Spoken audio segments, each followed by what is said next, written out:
Hello আমার ভাই বোনেরা, যে যেখানে আছেন আশা করি সবাই ভালো আছেন।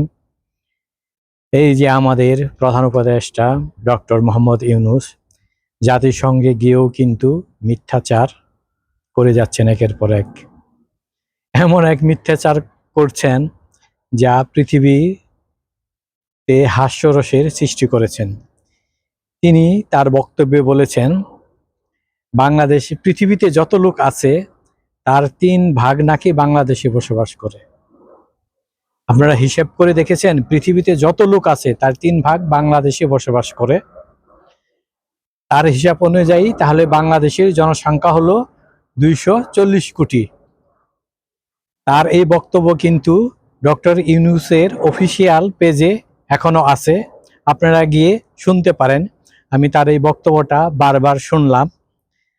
ঠিক 2.5 থেকে 3 মিনিটের সময়, পুরোটা বক্তব্য শুনতে হবে না, 2.5 এবং 3 মিনিট সময়ে আপনারা গিয়ে দেখতে পাবেন এই বক্তব্যটা তার এখনো রয়েছে। কত বড় মিথ্যাচার তিনি করতে পারেন। বাংলাদেশে তাহলে 240 কোটি লোক বসবাস করে। আসলে তিনি মিথ্যাচার করবেন না তো কি করবেন? তার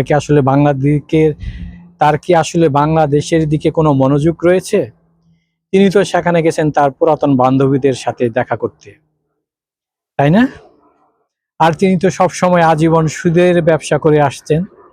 হয়তো তিনি চক্রাকারে হারে সুদ নেয় না, সেই চক্রাকারে হারে সুদ নেওয়ার হিসাব থেকেই মাথায় সবসময় চক্রাকার হারে সুদ তো চলে, সেই হিসাবে চক্রাকার হারে 18 কোটি লোকজনকে তিনি 240 কোটি লোকজনে রূপান্তরিত করেছেন। সুদানুষ দিয়ে এর চাইতে আর কি আশা করা যায় বলেন? এর চাইতে আর ভালো কোনো কিছু আশা করা যায় না। সবাই ভালো থাকবেন।